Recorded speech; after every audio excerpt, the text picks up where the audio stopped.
All right, we're live. Whew. Guys, it's been 3 weeks. It's been so long since I filmed a podcast. This was not my intentions. What's up, everybody? Welcome to the Jack Stands podcast. This is episode 001. And before we get into it, I want to talk to you guys about why I've been gone so long and why it's been 3 weeks. Why did I post one time an intro and then not post again for 3 weeks? Well, basically what happened is the Wednesday that I posted that podcast, the next Wednesday, my dog and I got attacked by two other dogs on our morning walk completely out of the blue. These dogs literally ran out of the other owner's apartments and just attacked us completely out of the blue. And Dixie took a huge beating. I mean, totally got her ass kicked, which is fine. She's the sweetest dog in the world and I love her. And she got just a huge abdominal rip basically across her entire abdomen. I mean, no joke, it's probably about 10 inches long. And so if you guys heard this story or whatever, and you guys have been praying for us or sending good vibes, whatever your thing is, I really appreciate it because it's working. I think we're finally over the hump here and we're finally in a good spot where I can now focus on the podcast, my YouTube channel, and other avenues where I create content. And it feels good to be back. I've been really stressed out and kind of wondering if my dog was going to make it or not. And finally, we're in a spot where she is got energy back. She's looking good. She's feeling good. And we're back in business.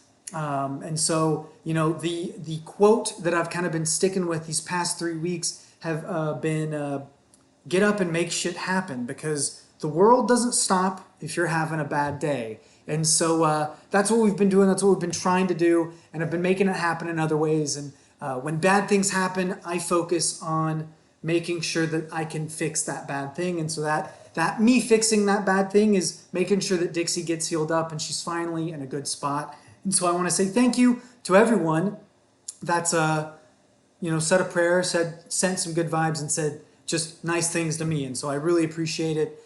They're working. So anyways, what are we talking about today in the first episode of the Jack Stands podcast?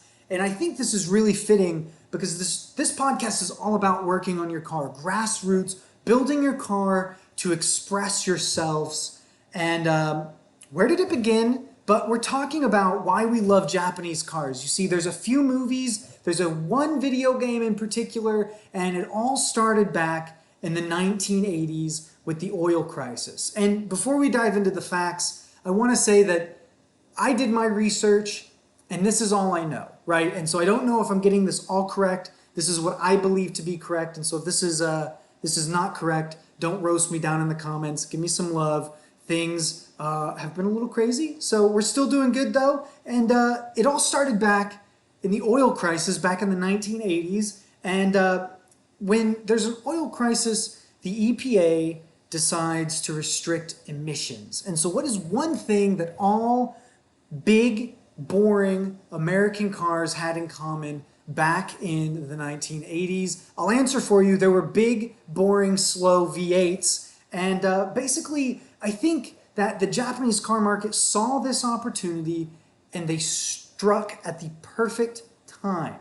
You see, the Japanese car culture and the car community at that time, they were smaller cars that had smaller engines but handled really, really well. And up until this point, Americans really didn't know what a good handling car felt like, especially the American middle class. You see, they couldn't own the fancy, luxurious European cars of the time, like the BMW M3, maybe some of the Mercedes, and so on and so forth. So what did they buy? They bought Japanese sports cars. They bought cars like the Datsun 240Z. I realize that wasn't made in the 80s, but they bought the Datsun 280ZX or things like that. They bought these beautiful, small, fast and reliable, inexpensive, and these cars handled fantastically, and many times they handled way better than their European competitors. And so that's something to keep in mind here as we kind of move forward. But what really kicked it off, here's what really kicked it off. You see, it all started back in 2001. I want to take you back 19 years ago. For some reference, I was in the first or second grade, so I didn't see this movie when it first came out, but I remember watching this movie for the first time, and it's The Fast and the Furious. That's when this movie came out, and the first thing you're greeted with is a lime green Mitsubishi Eclipse, and it's spinning in circles for some reason, and it looks so, so good. I mean, this car is every teenager's dream, especially in the early 2000s. It's got flames, it's got underglow, it's a beautiful car. And we immediately fell in love with these bright JDM cars that these movies were showing. And basically, we fell in love with what we didn't know at the time. We fell in love with these 90s JDM legends. These cars of these movies are legends to us now, and now that we're older and we can afford them, they're reachable, right? And so we're talking about the Mark IV Supra, the R34 GTR, the RX-7, and even the 350Z from Tokyo Drift. I've got to throw in the car that inspired me to buy this car. It's the Veilside RX-7, it's the Veilside 350Z in Tokyo Drift. It's the reason why I own a Nissan 350Z Nismo, an authentic Nismo, I'll have you know. And this car, I look at this car, I'm in my garage, if you guys don't know, and I'm looking at this Nissan 350Z Nismo, and I fall in love with it every single time. And it just reminds me of the time that I fell in love with cars. And that's another podcast, so we will get into that another time. But you see, these cars in the Fast and Furious movies were just as important as the theme and the plot of the movies. These cars were the focal point of these movies. And at a young age, you love that. Sometimes you don't necessarily understand the theme or the plot in a big movie, but when you see a cool, like bright orange Mark IV RX-7 racing a Ferrari Testarossa, like, come on, you grab onto that and you're like, I want that bright orange Mark IV Toyota Supra. Especially if it's beating a Ferrari. And I don't know that it's a Testarossa. I don't think it is. So I'm sorry. Don't roast me in the comments. It's been a while since I've seen the Fast and Furious movies. But these cars sparked a JDM movement in the United States. And of course they did. Why wouldn't they? You've got a bunch of preteen kids that almost have their driver's license. It's within grasp but not close. I'm talking like 12 to 14-year-olds. It's so close to grabbing your driver's license and hitting the road. And what do? You see brightly colored cars with underglow, turbos, flames, nitrous, and like I said, cool paint jobs. Not just bright paint jobs, but cool paint jobs. And what are they doing? They're street racing. They are doing something illegal, yet it's so fun and it's harmless. I don't know how many times I've raced somebody on the toll road and not harmed a soul. And a lot of times it's that way, and sometimes it ends up a little bit more drastically. And so be safe when you race. Do it at nighttime. Do it when nobody's around. Don't be stupid. And basically these cars of these movies looked like life-size Legos. You see, the internet wasn't at the peak at what it was today, and so we didn't have, forums about 350Zs or RX-7s or what taillights can I get that look cool for my Mark IV Toyota Supra. We didn't have those things. And so we basically just had to imagine. We just had to guess. These cars in these movies were the internet. It's what we dreamed about. It's what we thought about constantly. And then came along the Need for Speed video games. It allowed us to modify the cars that we dreamed about. The cars that we saw in the movies, the RX-7s, the 350Zs, the R34 GTRs, the 240SXs. We were able to modify cars in a way that expressed ourselves. That style came from within, and now we can do something about it. Now we can modify a car the way that we want it to, and all I have to do is street race. How cool is that? And that's what I love. That's what I love about this, and I really think these cars sort of these movies and these video games followed each other. They, went from Need for Speed Underground 2 all the way to Most Wanted and even beyond that to other really, really cool games. And they kind of shared that Japanese fusion of culture and just cars in general. It was a really, really cool thing. Oh no. Oh, we're good. I'm sorry, guys. We're going to have to make a cut, but we're good. We're back. And so these movies and these games mimicked each other in a way. And so I want you guys to go back again. Go back in time with me. We're going to We're going to go back in time to 2006. What movie came out? I'll answer for you. It was Tokyo Drift. And then what video game came out from Need for Speed? That's right. In 2006, Need for Speed Carbon came out. And what are the things that those had in common? Drifting. Now, they may not come out and say it directly, that they mimicked each other, they matched each other, but it's not a coincidence. You see, on the cover of Need for Speed Carbon, we've got two cars drifting down what seems to be a Japanese mountain highway or a Japanese mountain road. And what happens at the end of Tokyo Drift? These two characters drift down and up a Japanese mountain road. And so they mimic each other in a way, and I don't think it's a coincidence. I don't think there's a conspiracy theory, but I think they wanted us to live out the they wanted us to live out the video games in the movies. I'm sorry, it's the other way. They wanted us to live out the movies in the video games, and we got to. It allowed us to kind of live out our dreams in a virtual world. And that's why you see so many people these days that are my age. I'm 26. You see so many people between the ages of like 23 and 35 buying their dream JDM cars instead of, maybe a supercar or whatever. They're buying Mark IV Supras. They're buying R32, R33 GTRs. They're buying RX-7s instead of maybe, I don't know, a supercar or whatever, a Corvette. I don't know, something cool. But Tokyo Drift also exposed the world to drifting.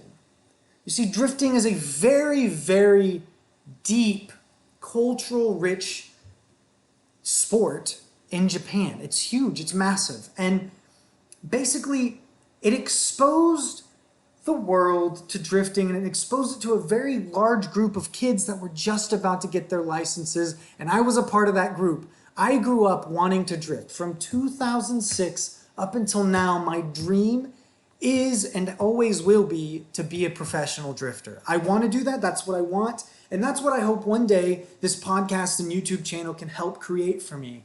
You see, and also growing up, I didn't have a lot of motorsports. You see, I really grew up with NASCAR. Turn left, go fast. And my family has this rich tradition of eating what we call man nachos. Now, there's nothing really special about man nachos. They're basically a big platter of chips, cheese, and whatever meat we had in the fridge from the weekend that was left over, and we would just cover it in whatever toppings we could think of, and we would sit down with sodas or beer or whatever we could drink for the appropriate age, and we would just enjoy NASCAR. Now, NASCAR never really was my thing, but I loved racing and I loved going fast, so you better believe I watched those boys go around that track, and I watched them turn left every single Sunday because that was religion. Unless the Cowboys were on and then I was watching football.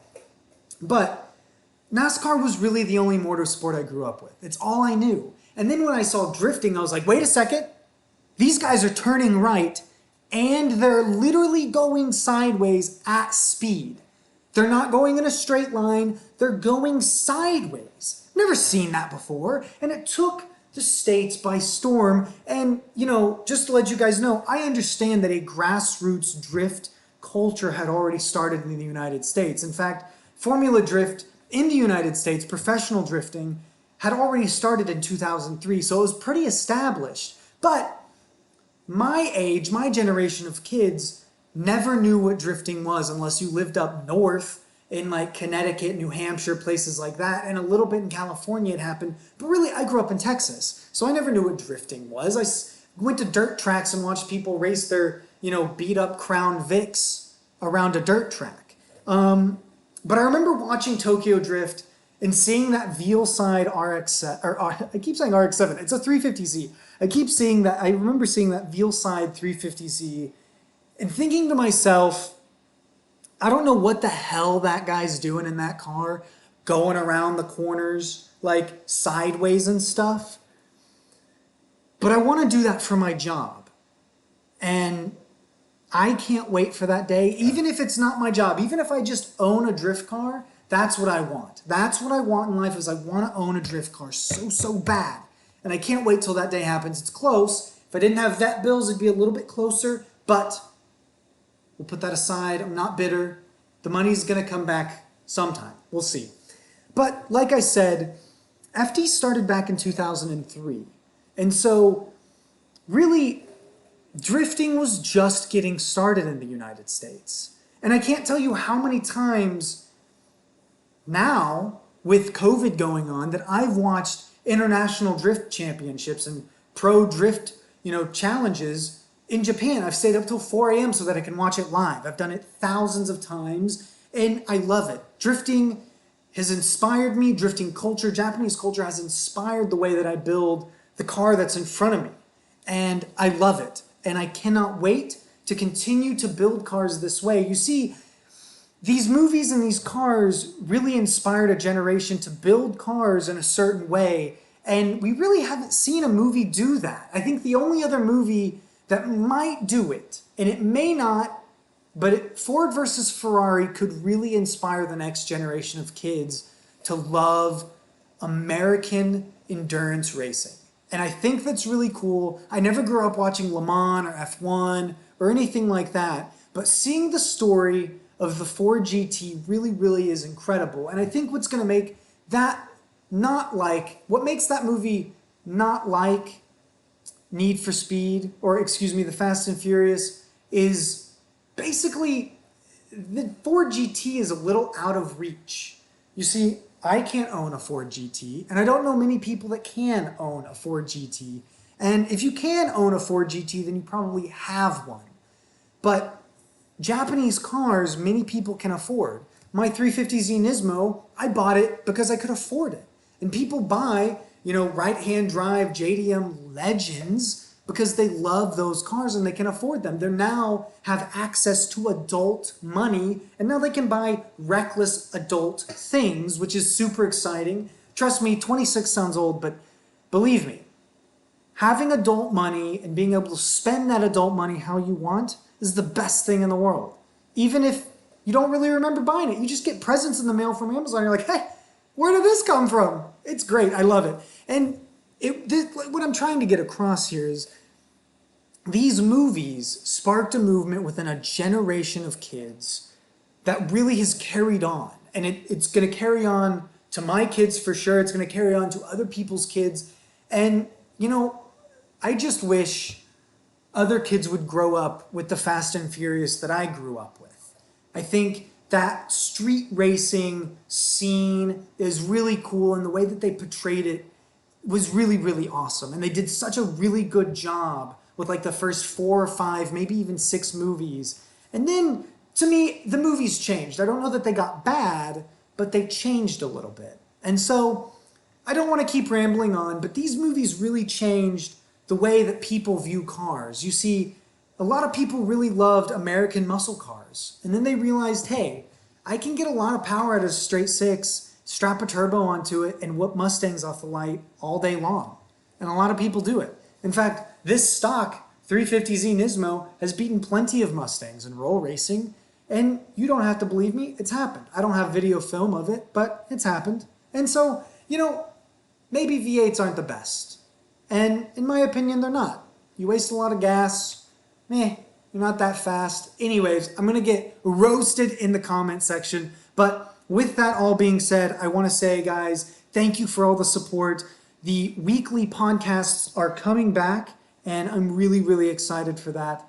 And just stay tuned because there's so much happening. And if you are watching this on video live, if you're watching this on the video podcast, I'm sorry I'm so sweaty. I'm literally sitting in my garage at 9:34 p.m. and it's still like 95 degrees in Texas and I'm sweating my butt off. So if you guys haven't subscribed to the podcast or the YouTube channel, make sure you hit the links in the bio and go do that. And also, guys, listen to this podcast wherever you can listen. We're still trying to get Apple Podcasts to let us come on their platform. So we're on Spotify. If you don't have Spotify, I don't know what you're doing or what you're listening to music on, but you should listen to it on Spotify and you should listen to this podcast because I believe it is the best automotive podcast that's on the internet right now.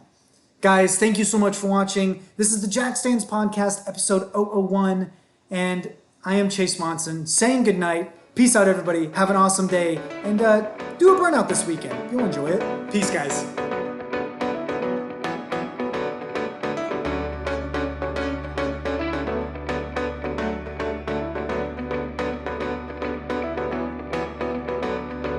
Don't wanna play games out with them.